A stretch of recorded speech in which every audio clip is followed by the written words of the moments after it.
Good morning, everyone. Thanks for joining us for what hopes to be a very, very stimulating conversation.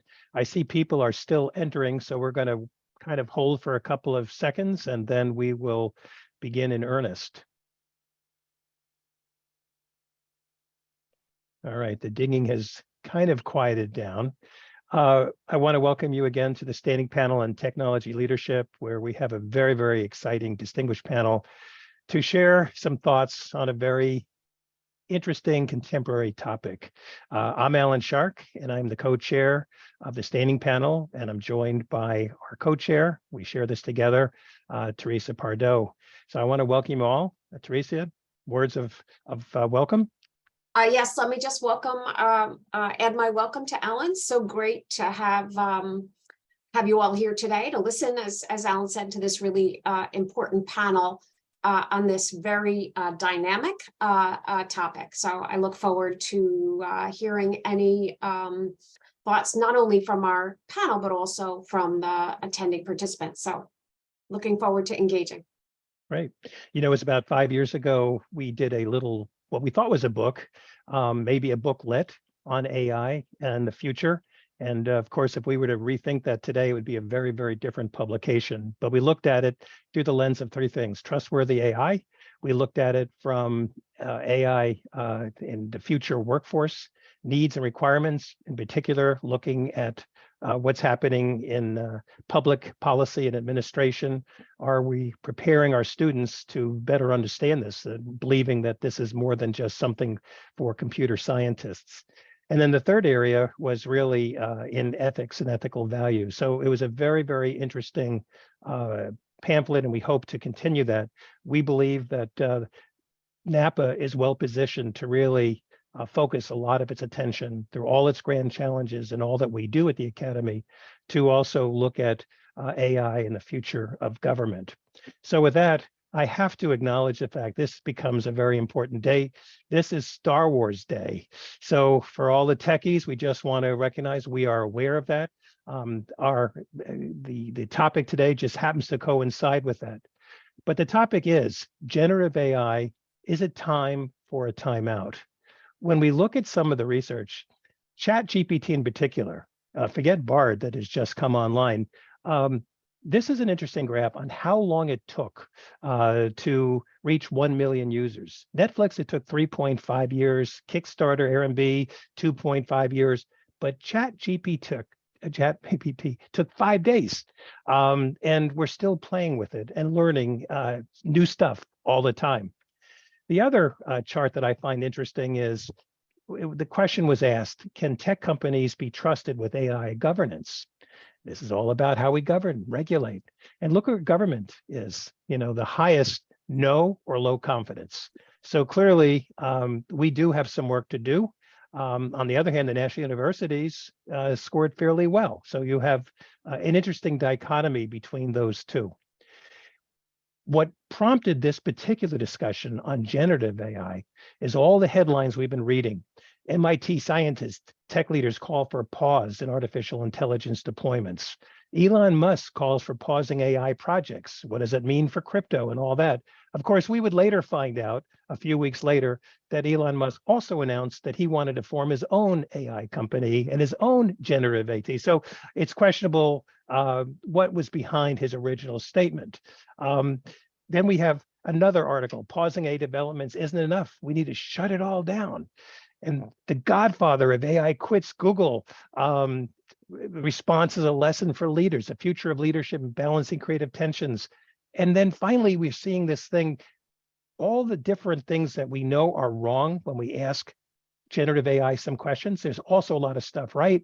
But now the word hallucination has become part of our vernacular, that there are things that it is coming up with that look frighteningly real, that are totally inaccurate.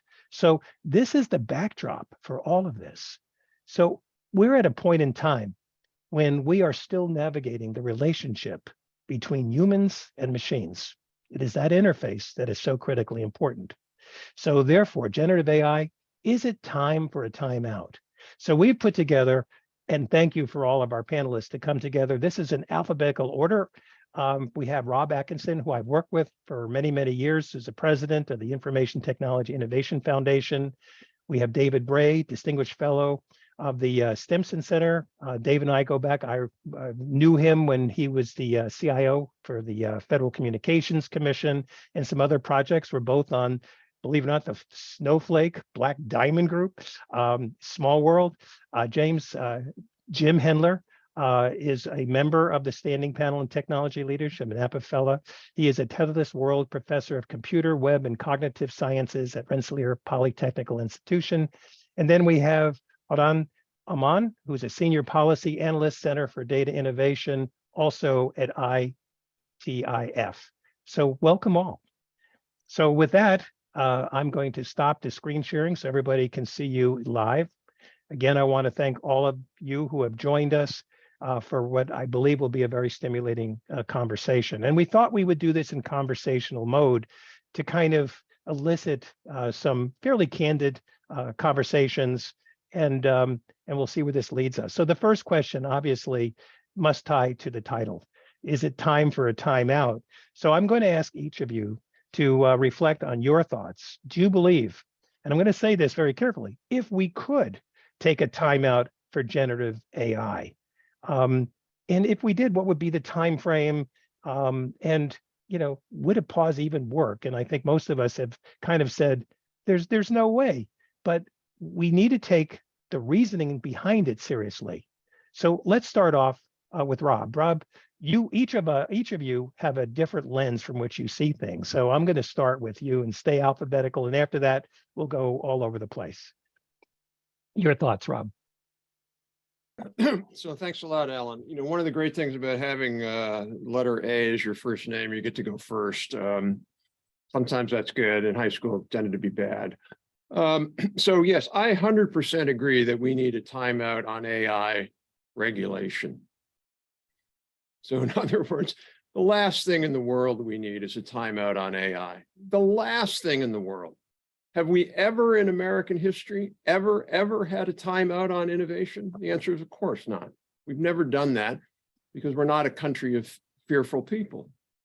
But we appear to have transformed into a country of fearful people.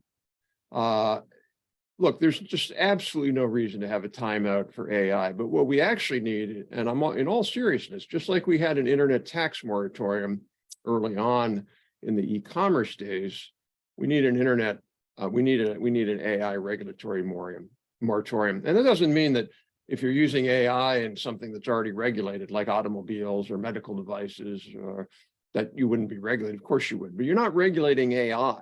There, you're regulating a technology or a system that happens to use a particular technology.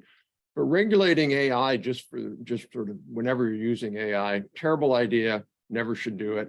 If we do it, basically we're going to slow down economic progress, economic growth, and spur Chinese competitiveness. Excellent. Rob, I feel your pain being called first with the letter A as your last name.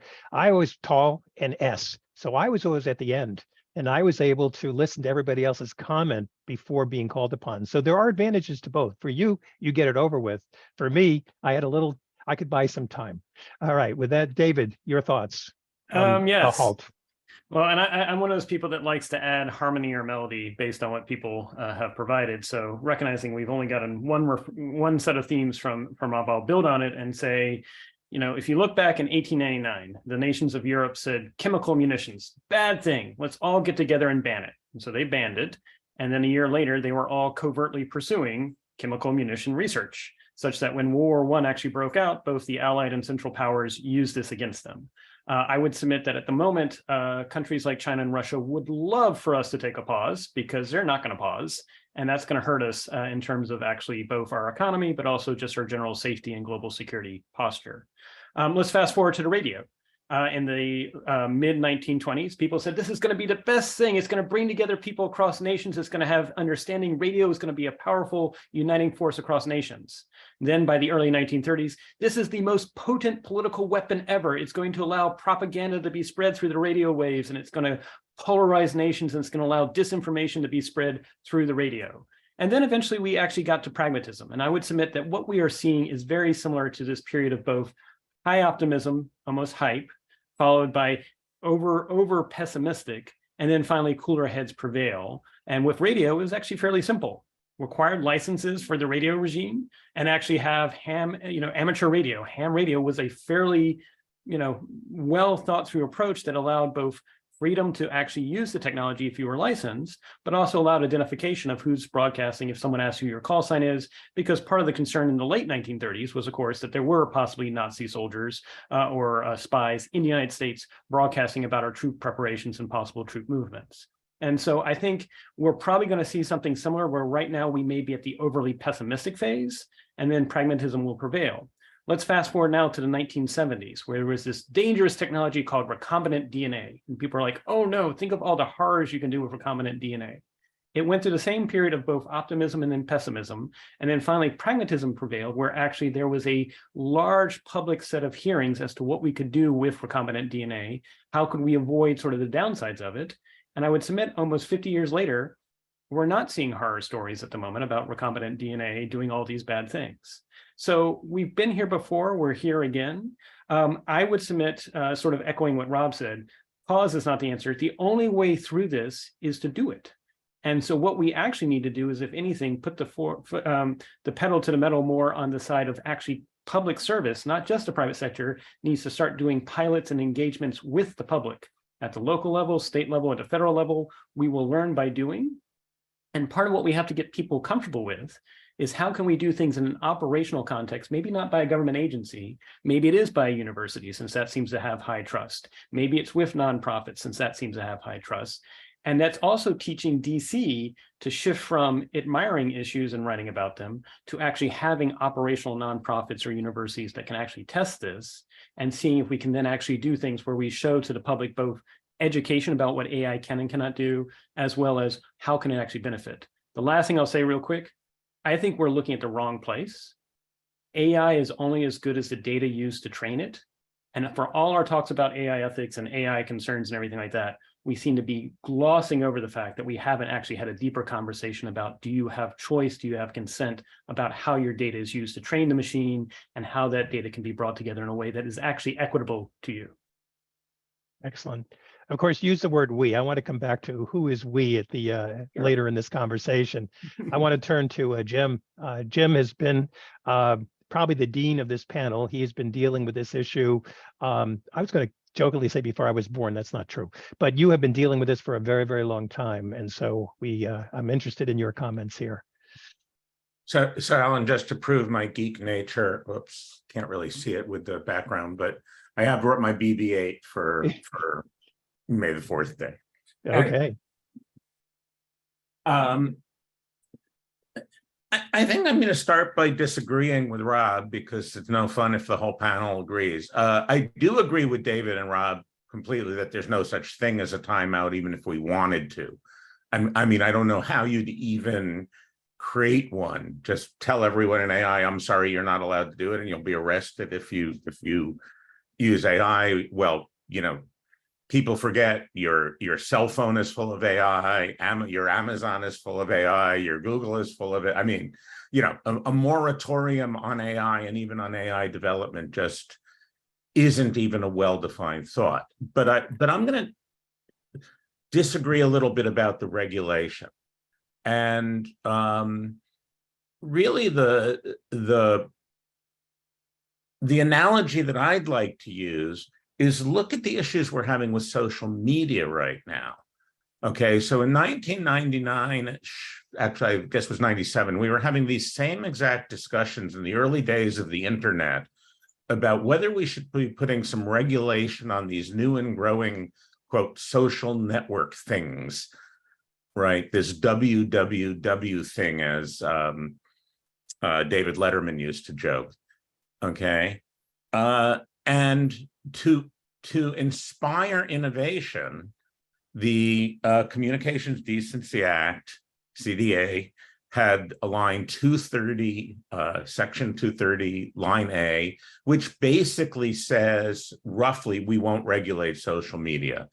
There will be, you know, they will be treated not as publishers and editors, but as just a channel. So they won't be responsible for what they show, and they will in good faith, try to control things. And their only restrictions are that they cannot do things that are already illegal. You can't promote terrorism, you can't show child pornography, et cetera. Okay. The Supreme Court is now wrestling with what to do about 230A, right? We've had congressional hearings for the past 10 years. We've got 3 billion individual users in Meta. We've seen tremendous political upheavals caused. So the very fears people had about radio that only sort of happened and then were fixed by regulation, or television, same thing, happened in part because the time it took for these technologies to reach that saturation point was roughly equivalent to how long it takes the government to figure things out. With social media, it's been moving faster than government speed, and with AI, even faster still, as Alan showed, right? So I do think it's time for government to start not regulating, but thinking about how to regulate. I think we could look at anything from, should there be an agency that actually has a regulatory authority in this greater IT space? I mean, NTIA was never given the authority to, deal with the social media issues. FCC doesn't really control it. Every time anybody tries to do anything now, something ends up in court. If the Supreme Court throws out 230A, then it's just going to be a free-for-all because there is no current regulation in place. And if you're going to try to do state by state, God forbid, what's going to happen. So again, I think with AI, it's not so much that I think we know what the regulations are and things, but I think it's that we need to start really getting serious about thinking about it. And to be fair, the White House is. There was a article in Politico's news channel, and then a shorter article in the New York Times today and others about the White House has just started announcing that it's getting ready to take on AI pretty seriously. The vice president has been put in charge. She's going to be meeting with the CEOs of Microsoft, Alphabet, OpenAI, and a company that probably most of you haven't heard that much about, Anthropic AI, which claims to be the leader in security and ethics. NSF is claiming they're going to put another $140 million into new AI centers. Of course, they already had the plan to do it. The only difference is now, quote, one of the restrictions will be to bolster federal agencies' ability to use AI to deliver results for the American people while mitigating AI risks. OMB has a request for comments on some of what it's doing. OSTP has some requests for comments. And then the government is actually going to be funding a sort of AI challenge at DEF CON, which is, can the people who break into systems break into these AI systems if we're using them in government and hack them? So I'm going longer than the others, which is, my job as a professor. But I'll stop there. But the key point I want to make is I think we got to get out ahead of this one. I don't think we can wait till we start. We're already seeing some of the negative effects. Those are going to get worse and worse, and we should be starting to think about some very specific actions. And later when we go through the questioning, I'm happy to make some suggestions of some things I can think of. Great, thank you, Jim. Excellent. Houghton, you've been set up perfectly by Rob and by David when it comes to data, given your role with the Center for Data Innovation. You're the go-to person on AI. So your thoughts? Thanks, Alan, for having me. On the one hand, I agree that the kind of calls for a pause aren't pragmatic, particularly because the numbers that we're hearing are, pause for 6 months, pause for a year. If you even think about the legislative process, I've been in Washington for a few years, but it doesn't really make sense. But I do want to kind of come back to some of the things that I've been hearing in this conversation already, and the analogies that we're using. So we're saying things like, comparing generative AI to Netflix or to the internet or to radio and television, but it's really not like any of those things particularly. I think we have to think about the nature of generative AI systems and what they are, and then think about what we can actually say or compare regulation to. So, I mean, the general purpose part, I think, is really important. General purpose technologies, things like electricity, things like the steam engine, printing, that they're characterized in part by their widespread proliferation, their continuous improvement, and the fact that they're able to generate complementary innovations. I think that's actually a lot closer to what general purpose AI is, rather than a lot of these other things that it's, when we kind of conceptualize AI, we might say, television, but it doesn't really feel like it's close to those things. So what about how we regulated electricity? How about how we regulated printing? Are there lessons that we can learn from that? And, how do we think about regulation in those terms? And I think, there's some tempering. Perhaps generative AI isn't going to be as transformational. We don't know. But I think if we at least think of some of the framing of regulation of those technologies in the past and the way that they impacted an economy as a whole, might be useful for this conversation. Great, thank you.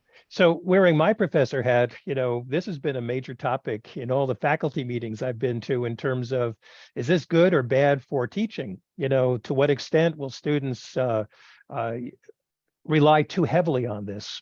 And so I want to back off on that, but I do want to ask the question, how significant do you see, and I'm going to use the word GAI for generative AI just to simplify things, because that's really the focus here. How significant is it? I mean, hold on, you kind of alluded, we're not sure yet, but I think this is bigger than cloud computing when it emerged. I think this to me is a game changer, because we are living in the information age, and this is how we receive information. I'm using it every day almost to help me clarify thoughts. I know what to look for and what not to look for.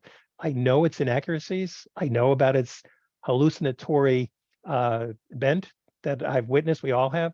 So the first question is, to what extent is this a game changer in what we do? David, you have your hand, so you want to take that first. Go ahead.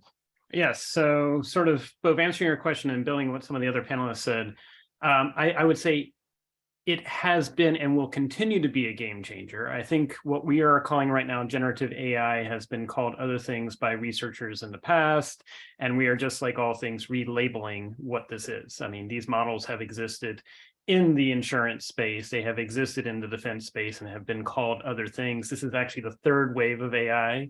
And so, like all things, Silicon Valley and the public sees on an issue, and it's a term, but it's worth knowing that this has been long underway. I think what's happening now, though, is that the volume of data that can be brought together through cloud computing is now at the point where these algorithms and these models that have existed for, in some cases, multiple decades, can now be leveraged in a way that is powerful. And I often have said that cloud is the appetizer for what comes next.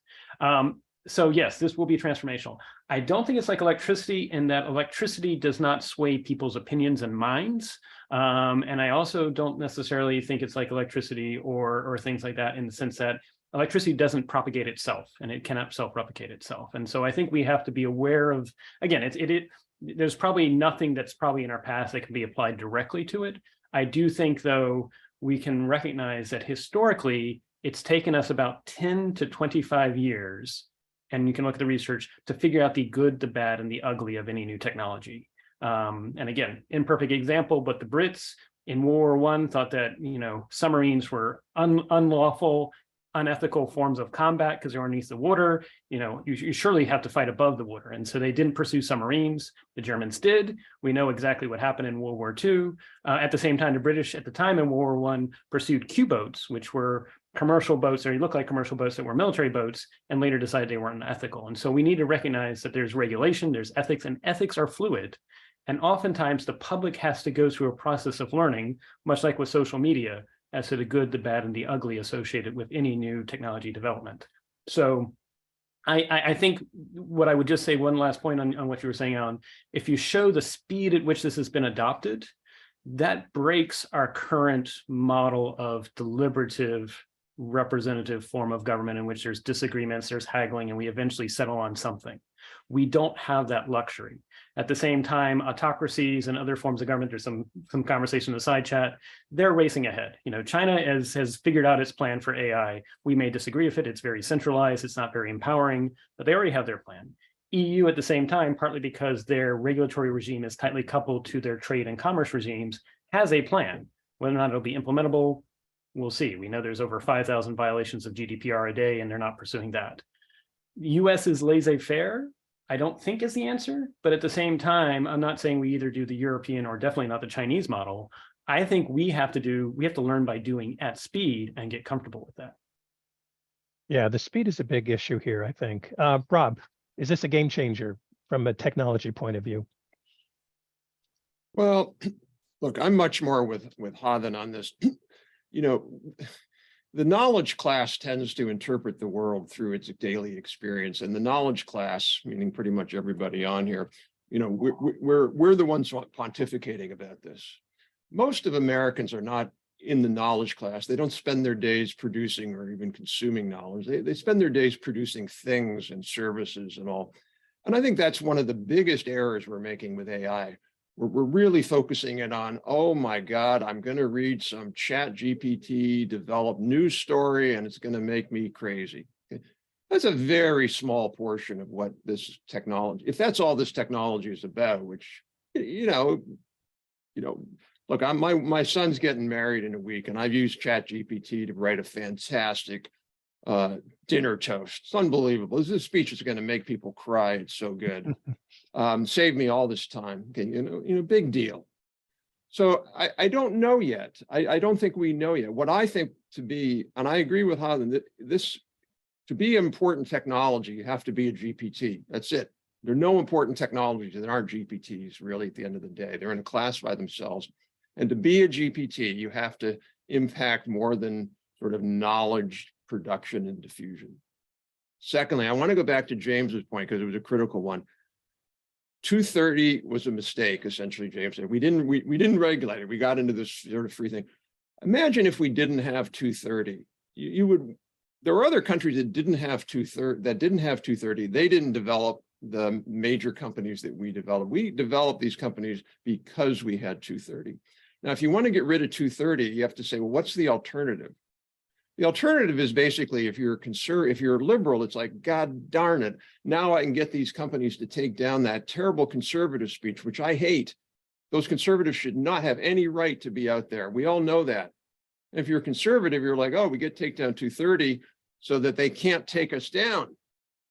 So this is really, at the end of the day, if you get rid of 230, you basically fundamentally change the entire model. And you're going to have massive numbers of things taken down because these platforms are not going to be able to take the risk of putting something up. If I make some joke about Trump or make some joke about Biden, likely it's going to get taken down. So and then, you know, James, you're talking about, well, you know, the White House is, you know, 100% agree, by the way, we should be thinking about regulation. Could not agree more. We should be thinking about this. We should be looking at all the various options and framework. ITIF came out with a report recently, 10 principles for how to govern AI.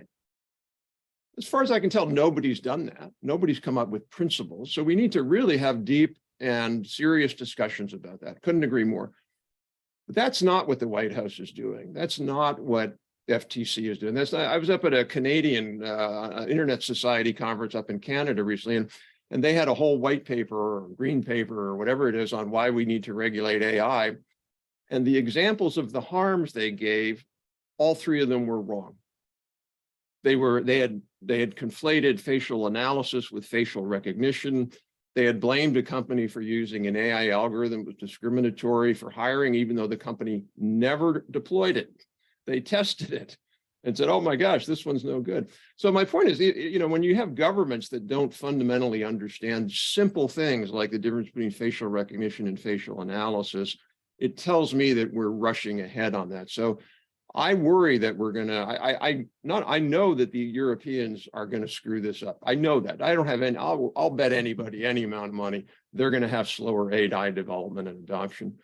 China, they're going down their own bizarre totalitarian path, which we can't do. So I'm not saying libertarianism here. We are going to have some regulations in certain places, but I think it's a mistake to jump in too fast because we just really don't know enough yet. So Rob, I'm gonna, let's not get into 230 because we'll be here all day. But suffice to say, I was a big proponent of it at the day, right? For exactly the reasons you say, we needed to spawn innovation. The problem is we waited too long to revisit it. And by the time we did, you had mega companies, you had internationalization issues, so you got it to the level where rather than through normal regulatory things, it's literally in front of the Supreme Court that's going to be making some of the decisions that really should have been made by other governmental agencies, in my opinion. But going into AI, I will agree that I don't think there's a set of regulations I would put in place now. I do think we need to start thinking about how that regulation will work. I think, for example, we do know that in many situations, autonomous vehicles would reduce death rates. On the other hand, we also know that our current legal system would make it almost impossible to deploy those things because it's unclear who would get sued in those cases where something does happen, right? Again, my personal opinion is that what I'd really like to see happen in AI, and it's slowly happening, is an AI ethics that's more like a bioethics, something that gets ahead of the curve. In AI, we tend to talk about, look what was just released, look at all the harms it could do, what can we do about it? Hair on fire running around. In bioethics, 25 years ago, they were talking about recombinant DNA. 30 years ago, they were talking about human cloning. Nobody had a clue how you would clone humans 30 years ago. But by the time we had the technology to do it, there was already significant agreement in the bio industry about what was and wasn't ethical. And there was also significant government agreement that should that start to go outside of those parameters, the government would step in. We do not have that conversation mature enough yet in AI. In fact, these new AIs have caused people to suddenly run around again. But again, we've had this problem for years, and there's many of us who've been saying for a very long time we needed to be thinking about these issues. But again, I think what worries me is if we take the 230 sort of approach and say, we'll just let any innovation happen anywhere, and then we'll try to put the genie back in the box later, right? That's problematic when your genie is at the scale of billions of people. That's problematic when your genie is about to get installed into Microsoft Office, right? When you say it's not just, it's just the knowledge graph. Well, when everybody's email has built into it, the ChatGPT equivalent. So you just say, write my email to, right? That has advantages, but that has disadvantages. And I think it's time that we need serious conversations, serious thought about that. So for example, one of the things I'd really like to see is the Tech Leadership Committee at NAPA take on some of these requests for informations that are coming. So, again, I'd like to see research in the space. I'd like to see conversation in the space. And then I forget who said it, but somebody mentioned education. I think that's really part of the big thing. People understanding that what these things generate is not necessarily true. That's going to be the big understanding point that people need. Thanks, Jim. I want to go back to something that David had posted, and that is there are some principles put together by a number of groups. One of the earlier ones was the Department of Defense, and there are 5.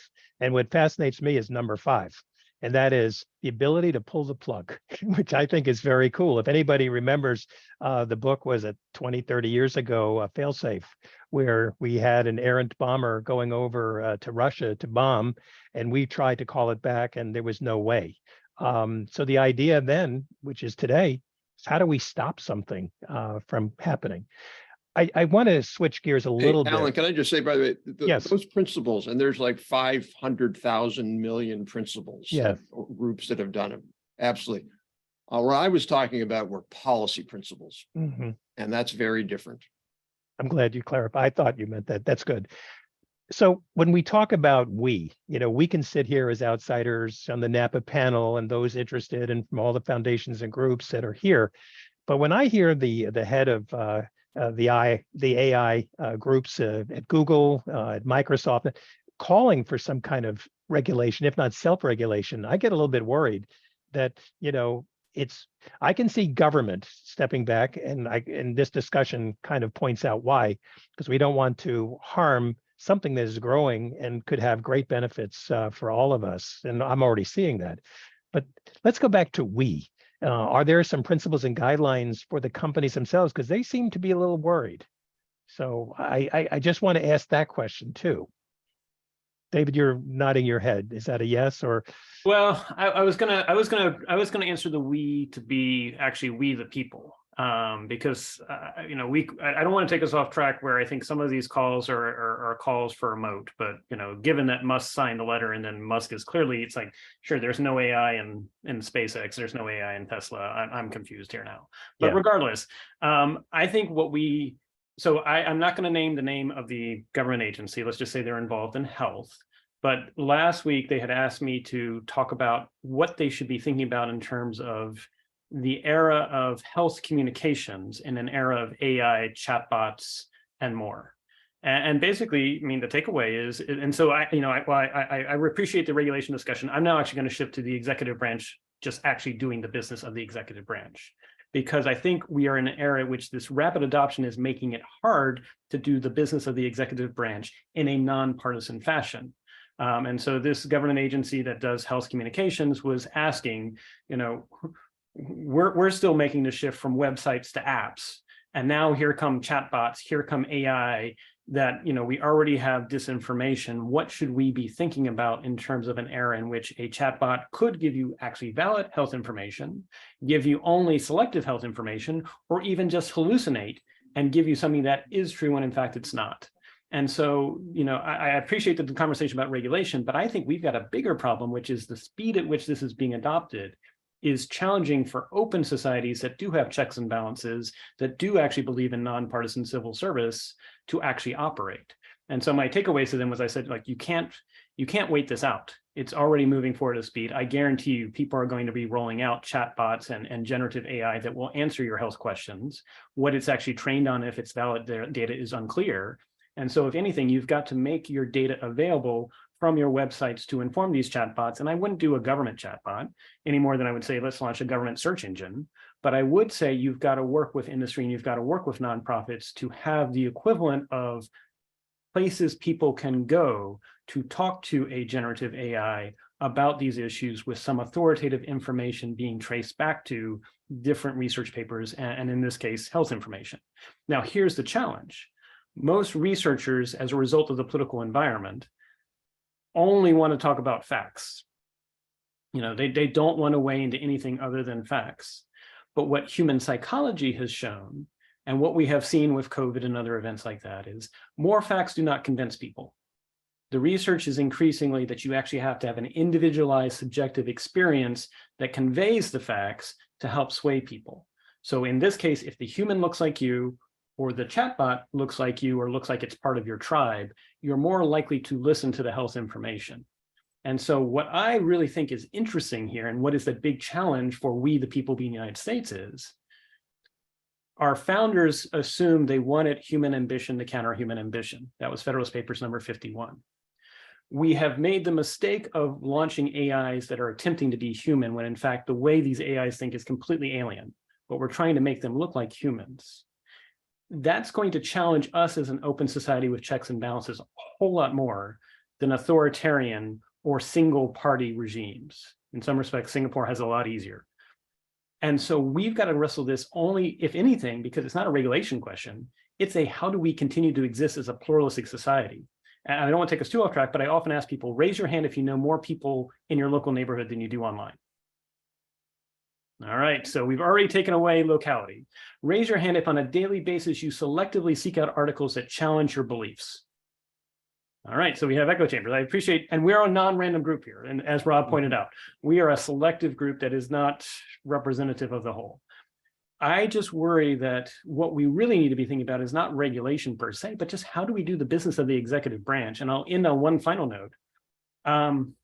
I actually saw this in an early stage in 2017 when a high-profile proceeding occurred at a government agency for public commenting.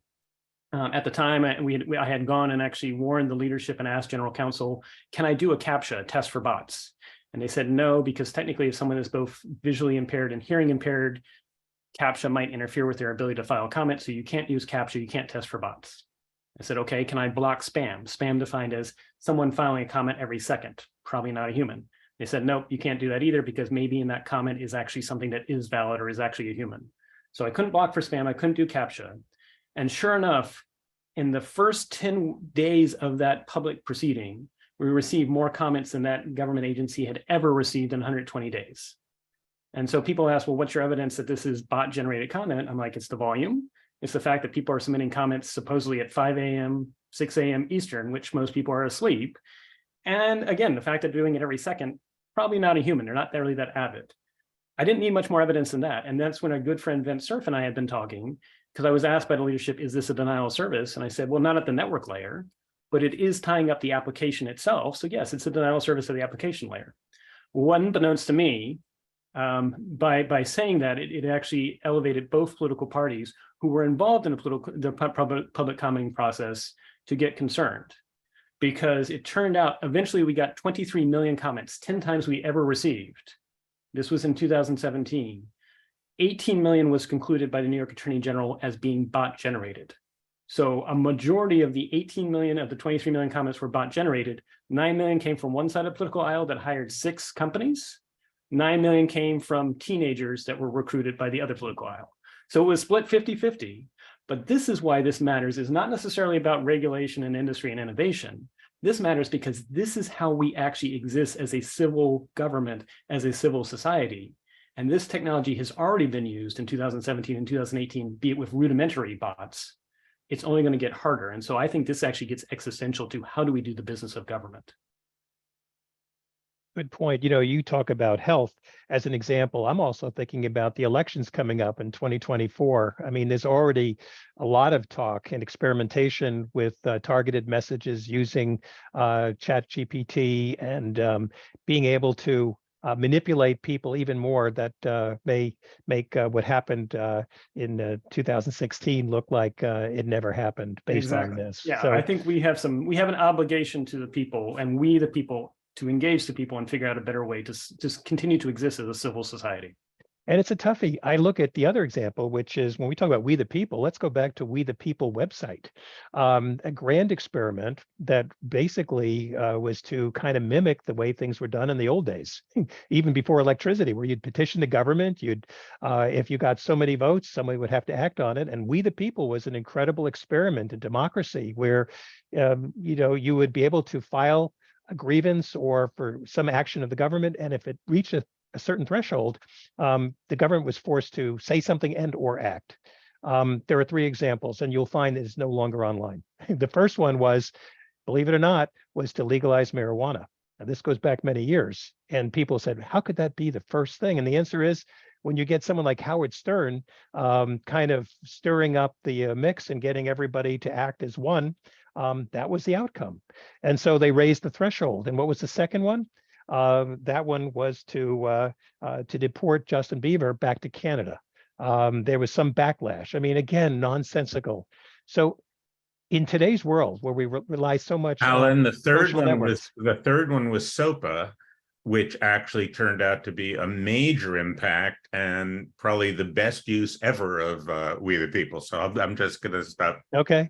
Or not go further because I'll get into my political. But let me, maybe I could cut on a little bit about this, because I think you're moving into some of what David was saying and stuff really is moving into more of that data space, right? It's what's being collected, it's how it's used, is it's being collected from everyone versus certain population parts, et cetera, et cetera. So do you have any comments perhaps on where some of the stuff we're talking about could also be looked, because I don't see how we separate this from privacy, from control of data, et cetera. I think the first thing I think about is, and we talked about this earlier, which is what kind of regulations do we need? And I think there's this, actually one of the ways that the kind of administration seems to actually be going with regulation is a gap analysis, right? Which is existing regulations already are there and let's apply them, which is actually, if you read what they are saying, that's what they're saying. And I think that approach is right. Let's do a gap analysis, find out what the existing regulations are, how they apply, and then go from there. And if you think about the data side of it, we don't have a federal data privacy law. How are we going to think about AI regulation without also thinking about what we're doing with privacy law? So there is certainly a kind of overlap with these things. And then in terms of what data should we be using for AI systems, I also think there are some, David spoke a little bit about what we should be doing kind of proactively. And I do think there are a lot of examples in the right direction. So if you think about the National AI Research Resource, this idea of really thinking about how do we, improve data quality, improve data quantity for AI systems, I think that's in the right direction. And then this final point around, the data question, I think we've been thinking a lot about data literacy, but AI literacy is something that's very, very different. And so I do think there are many lessons we can take from the data policy questions that we already have, but understanding that the data policy and AI policy are two different, distinct things. But yeah, we have to get the data things right first before we can really, I think about some of the AI stuff. David has his hand up, so. Well, I want to just amplify that. I think you're absolutely right. There's some things that are out there that we can use and build upon. I also am one of those people that we're in an age in which waiting for government to do things that historically government has done is probably going to be suboptimal because of the speed. I think we actually need to encourage, whether it's nonprofits, universities, as you saw on that chart, universities are trusted. They've got to rise to the occasion. And so maybe it's through government grants or things like that. But we've got to do things slightly different given the speed at which this is happening and also just geopolitical tensions. And one of the things, and I see Eric Sapp is on the call, so I'm going to give him a nod in the head. I think in some sense, we don't have to wait for government approval to start experimenting with what's called data cooperatives or data trusts. So in 2017, the UK government, when they were looking at what the UK government should do for AI, by the way, UK is a wonderful example of leaning forward in adopting AI for government services. And we may actually want to look at some models for what the US can do. Back in 2017, they actually wrote a paper talking about data trust, which is essentially this gathering together of either businesses or people, and it could actually be people, that say, we agree to have our data be used for the following purposes to help train AI and be used for these purposes. It could be for Parkinson's, Alzheimer's research. It could be to inform health outcomes in their city or in their state. I think this is a good way to balance, because you look at right now, we do, well, at least before COVID, we had 5 companies in the world that had more revenue on an annual basis than all the world's countries, with the exception of the top 4 combined. And so there is a definite power imbalance that's transnational. It's not just national, it's transnational in nature. And the reality, as much as people like to think that their data is valuable, it's really not. It's only when you bring it together collectively. And so I put forward data trust as a UK well thought out example that they're actually doing in that country. Data cooperatives we could do here in the United States. And that could be experiments at the local level or the state level that the federal government could give grants to nonprofits to see. Make sure you have a bipartisan oversight board or something like that to make sure it at least is gotten buy-in from both parties so it doesn't become a political weapon. But this is how we're going to learn, is if we start with people at least being educated about how their data is being used, the limitations of the machine, and we actually show the world a better way that has privacy, has civil liberties, has individual choice and freedoms and consent, as opposed to everything's hoovered up and you're not involved. Can I just respond quickly, which is to say, maybe you can hear from my accent, I'm from the UK. I wonder, the realities to which having moved from where there is a National Health Service and where I can go from Edinburgh to London and my data goes with me, my health data goes with me. If I go to the dentist, if I go to the doctor, there's this interoperability that the UK is already starting from a particular reality that I don't think, or at least I haven't experienced here in the United States. And so I think, while I also agree, I really, I think the data trust model in the UK is one that other countries should model, but how much of that is a reality in the context of the United States, and what do we need to get right first in order for us to get these other things right? Rob, I see your hand up. Well, I want to push back a little bit about what David said about data. We have this sort of schizophrenic view of AI. I once was on a panel with the head of digital, vice president of digital for the European Union, and he was talking about how Europe wanted to lead in AI and the data economy. And I said, I 100% agree with you, Mr. Vice President. The key thing for the data economy is data. And so I don't mind, first of all, if we get privacy policy wrong, which the Europeans have, we will immediately damage AI ability. I don't care if people hoover up my data. What difference does it make? As long as they don't sell it to somebody, and as long as they don't divulge it onto a website. When I use Gmail or other things where I get a contextual ad placed because of what I wrote, I don't care. Nobody's reading it. Computer's reading it. So we need to sort of get over this kind of selfish view of the world where my data is mine. Well, feel free to do that, but then you shouldn't be allowed to benefit from any AI algorithm. We see that in health all the time where people are, oh, we want better benefits, but hey, I'm not sharing my health data. Well, then, fine, you don't want to share your health data. You can get the old style of medicine that isn't based upon the new treatments. So there's a real risk, in my view, that Americans want to be freeloaders, free riders, protect my data, but I'm not going to contribute it. That's why one of the things I like about the UK is the data trust model.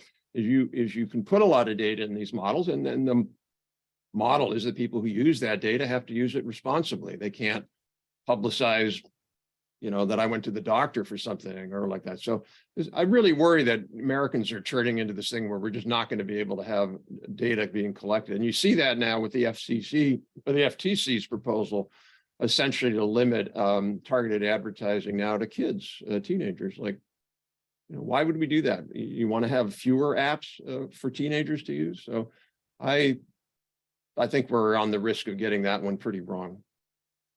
So real quick rejoinder, and I appreciate your comments, Rob. You said as long as it's not sold and as long as it's not posted somewhere. But there's actually, you go back to 2011, 2012, 60 Minutes pointed out at that time, health data was a $60 to $70 billion industry where your data was being sold, and they were using HIPAA, which says as long as it doesn't have personal identifying information, I can sell it. And what they did is they ripped off the supposed personal identifiable information and sold it.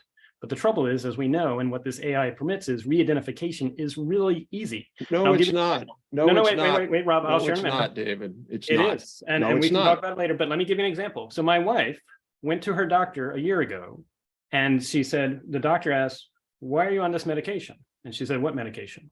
It was our cat's medication. Our cat's medications data had been sold. And unfortunately, there was only one woman of the house, my wife, and the re-identification of that person went to the human as opposed to the cat.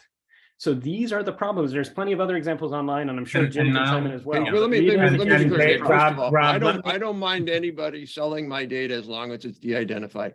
And look, ITIF has written extensively on that, and it is a total myth, David. Whoever did that should have been sued by the FTC. Okay, under HIPAA, you're not allowed to. No, don't smile. You don't agree with me that you shouldn't be sued by the FTC? So Rob, no. I mean, Rob, so I guess let me jump in here for a second because I've been writing papers about this lately.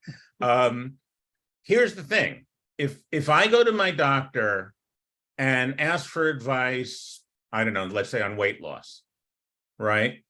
It's controlled under HIPAA. If I go to Noom and ask for advice on weight loss, it is not controlled under HIPAA. It does not have to be de-identified. It can be shared with anyone they want. They don't have to tell me who they're sharing it with. They don't need my permission for any kind of sharing. And same with your Fitbit in terms of your Apple Health That So is not again, true. we have That is this not true complete- for Apple. It's simply not true. Apple Health is using its own self-regulation. It is not under. But they're not doing that though. Yeah, but that was their voluntary agreement, and there is some of it that's being shared. And if you want to go into real details, I can. So I would argue that Furthermore, HIPAA is a that huge barrier to information is being innovation. picked up.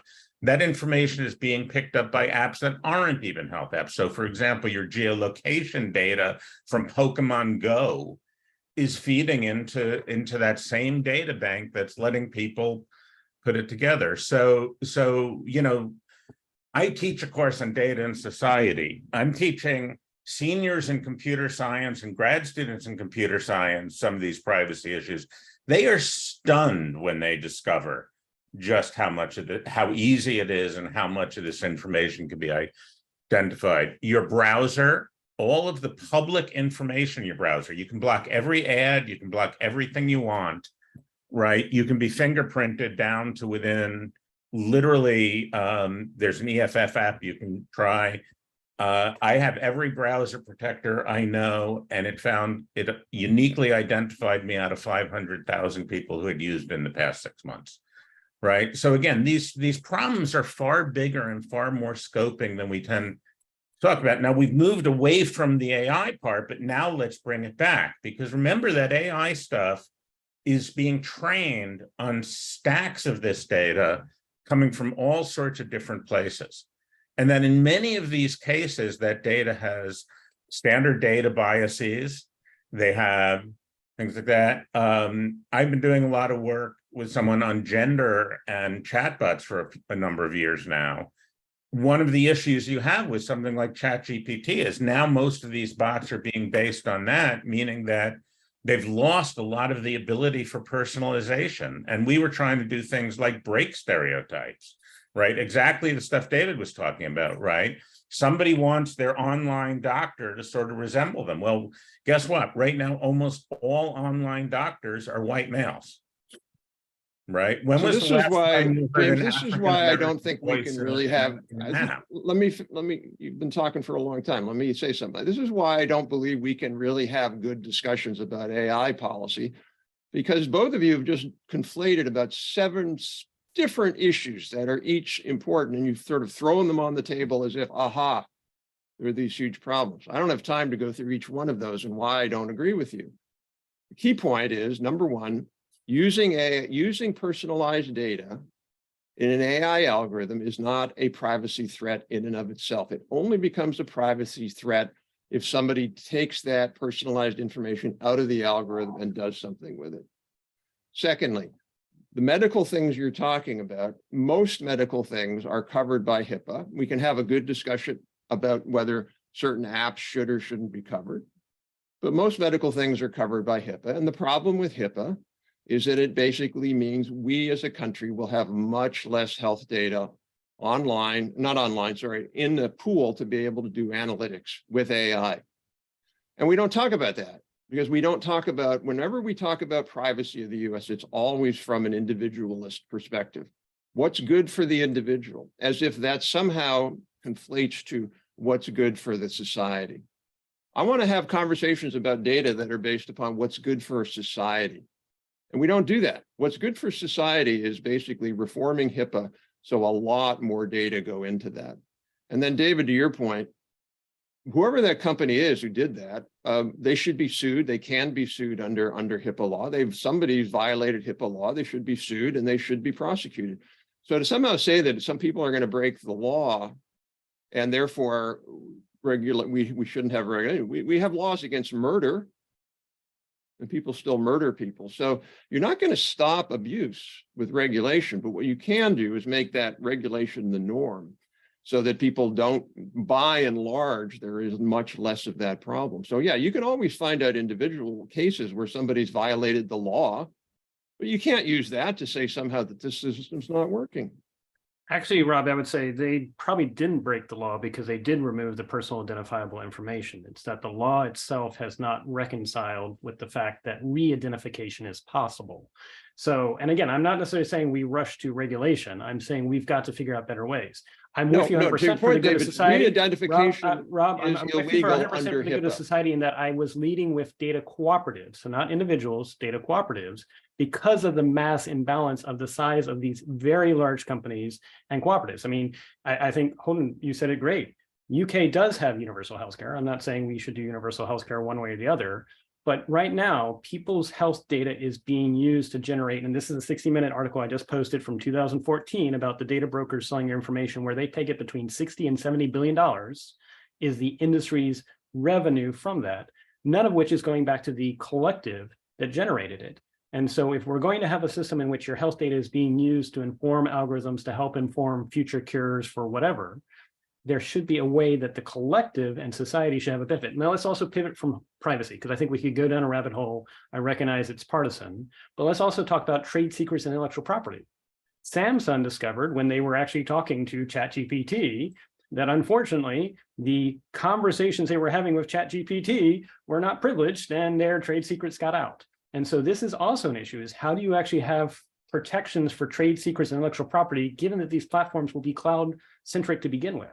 And how do you know for sure that OpenAI is not going to leak it?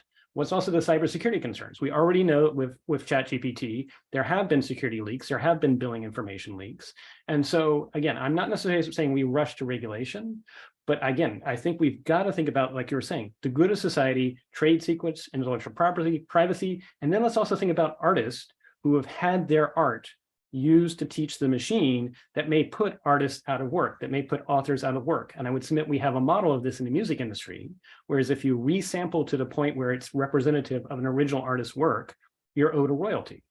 We don't have anything like that for generative AI at the moment that says, if somebody resamples your work, then to produce new art using the machine, what are you owed back as an artist? And what's your motivation to become a full-time professional artist if the machine is going to absorb millions of art and be able to do it at a speed that you can't?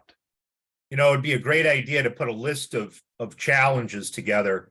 We're having the same thing globally in the environmental field right now with the UN, and our issue is greenwashing. So we've developed a country by country specific algorithm, if you will, of legal, legislative, enforceable standards for how do you define and reduce the prevalence of greenwashing. And I see some relevance here, even though IT is really not my field, no offense. I see some relevancy here in terms of the, listing a hierarchy that's indented with some subroutines, perhaps, of how we can quickly go about, prioritizing not only their relevancy and importance, but also the capability of solving them relatively quickly. All right. We're at the point, and you jumped in, Tony, and I appreciate that. And that is, Sorry, I'm late. Yeah. no. That's We all want to right. get into discussion. I mean, this, first of all, you can tell we did not rehearse this panel.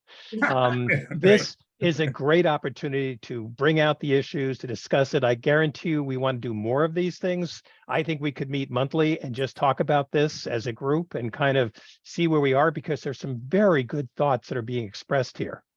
And I think we can all agree on one thing. We have to really inform the public, both the good and the bad. We've got to do a better job. I mean, that's to me a baseline that we do in education in particular. In my class, I encourage GPT, but I have its limits about, you cannot substitute your work for something that was produced by someone else, but it's a great tool to help organize thoughts and the like. So, but the public is not aware. Look at Samsung, that example. I mean, people are communicating with this experimentally and giving away a tremendous amount of stuff without any understanding of the potential consequences. But in the remaining time, I want to respect that. I know, Jerry, you had your hand up, and I know, Teresa, if you wanted to weigh in, but Jerry, I want to recognize you. And if you have your questions, this is an open forum. Just keep the questions, if you could, short to allow others that also have the same opportunity. Jerry. Yeah, it seems to me that a lot of the trade-offs and analysis and decision-making here is on the public value, or things that are created by collective action, and the private value, or things that businesses work very hard on. And in the early part of almost all the digital technology stuff, including the artificial intelligence, the government had a major role early on because it had the money. And often the early thing was a public safety kind of thing, defense or other things that were of that nature. Our concern now is when you see the artificial intelligence, the generative stuff disseminating so rapidly and having such large impacts, both positive and negative. In general, you would say, well, I can get the positives if I don't kill myself with the negatives. So early on, I want to keep going, but I want to make sure that we're getting appropriate attention to understanding and responding to the negatives. And I'm not sure that we want all of those conversations to be taken by people who are very good at trying to pursue the private value and the sales value and the relation to individual customers, and not what the society in general does. And I do know that we don't trust government many times on those things, even though that was the fundamental institution to look for the collective. But there's a lot of mixed possibilities now, and David has brought those up occasionally, B corporations or public-private collaborations and those sorts of things, that if we are saying we're going through the next 10 years, where we better not screw the public generally, the collective interest, because we're too fast to get there first and get the private industry benefit harvested.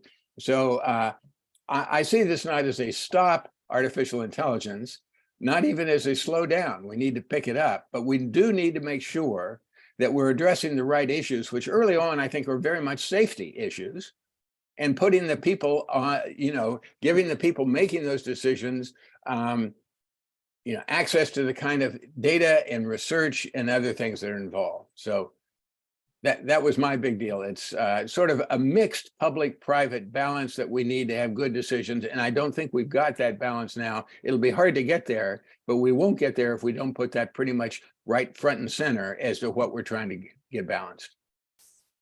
Can Thanks, I very Jared. quickly jump in, Alan? Yes. Go ahead. I Yes, just wanted to say, I think it seems like in this conversation, one of the assumptions I think is that the large language models are almost exclusively being developed by like large private or corporations. And I just wanted to flag that actually one of the largest large language models out there is Bloom, which is a startup that's working with 1,000 AI researchers, most of whom are academics, on an open source project. And it was created using funding millions of dollars from the French government.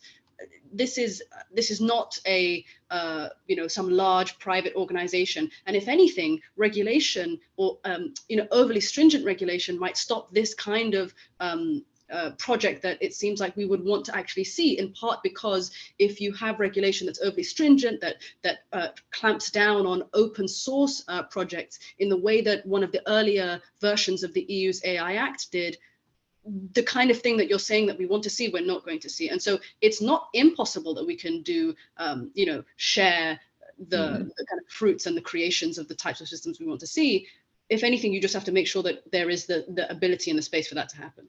And then real quick to join me, because I know there's some questions. I agree with you 100%. There are examples, and that's a wonderful example of an open source French funded. I do wonder, should the US do something similar, or should it join in?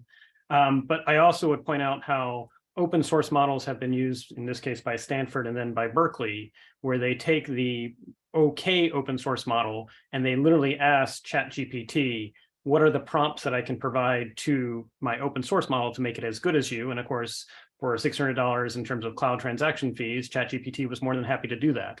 And so sometimes when we hear this call for a pause or we call for regulation, I do wonder if that's actually the larger companies realizing that this, not only is this being adopted quickly, but it's quickly being democratized in price quickly, that you can have for $600, or in the case of Berkeley for $300, your own personal GPT that a large company I will not name bought for, or at least invested $10 billion in. And so I sometimes think that we also need to be aware that this call for regulation might actually be a defensive moat by some of the larger companies as well, because they're now seeing that not only is it being rapidly adopted, but it's rapidly being democratized, that anyone can run their own. And that actually raises some, again, we won't go in the rabbit hole of national security stances, but if a terrorist cell or a rogue nation state has their own version of a how-to GPT, and that goes into the wild, what's our national security response?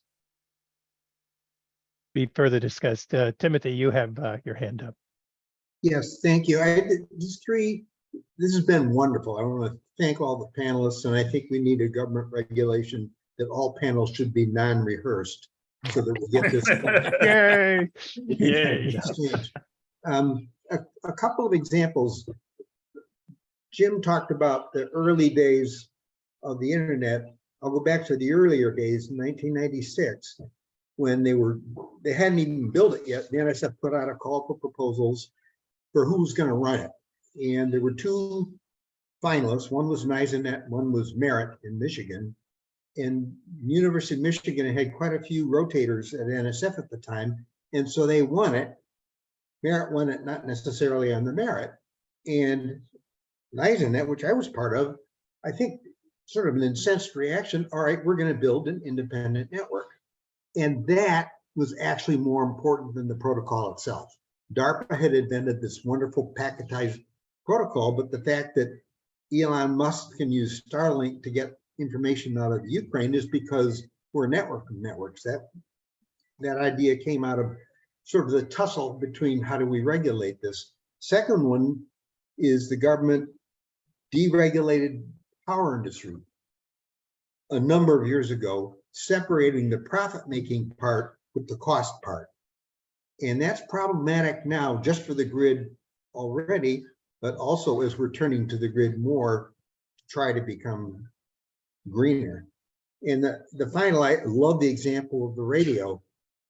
In FM radio was designed by Edwin Armstrong, and then use of it was given to the Allies, which gave us a huge advantage in World War II. And David Sarnoff at RCA essentially stole all of Edwin Armstrong's patents. And over time, Armstrong committed suicide. His wife took it on and won them all back. But it was an example where RCA was able to influence the government to sway the patents over to him. We're in a constant struggle, and I don't think the struggling with regulation, there's this the right time to regulate. We're always going to be revisiting it. I think Jim said that before. You know, what about 230? Do we want to have it? We get rid of it? It's never a simple answer. And finally, to Rob's thing about being going first always, when I was at a math conference, I was a basket case until I spoke. So if I could have spoken first all the time and then relax and actually.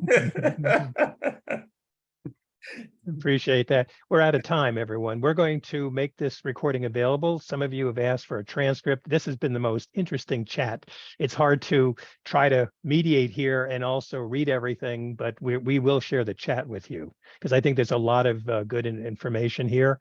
I want to thank all of you. I can assure you that Teresa and I consider this number one, and we have other areas. Data is the other, environment, but they all center around artificial intelligence. It's like this is an opportunity and a moment for the National Academy to really seize on and do something with and keep the mantle going and having these conversations, working with Rob and other organizations, because there are different points of view, and I think it's very healthy.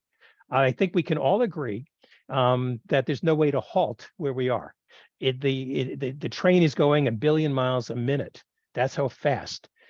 We just have to be aware of the possible implications, maybe the word guardrails, but at least we've got to make society more aware of the implications, the good, the bad.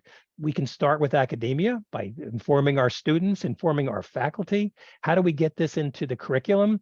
This is not just for computer scientists. We need to take a more holistic approach in our universities because these are the tools. Right now with AI, we're really talking about augmented intelligence. And that is really an important tool to help us make better decisions, to help us frame our way of getting information, but we've got to be much more proactive. That's the message I'm hearing here, but not to rush and not to just say, oh, we need regulation without realizing the possibility of that could actually cause more harm than good. So hopefully that sums things up a little bit. I guess the best way I can say it is the discussion will be continued. I want to thank our panelists for being with us. I want to thank everyone else for a great turnout. And if you enjoyed this, let's hear from you about your thoughts. We don't want this to be a one-only event. And share this video recording with others that you think might benefit from it. So until next time, thank you all for joining us. And thanks the Academy for making this all possible. Thank you, Alan. Thank you, Teresa. Thanks. Thanks all.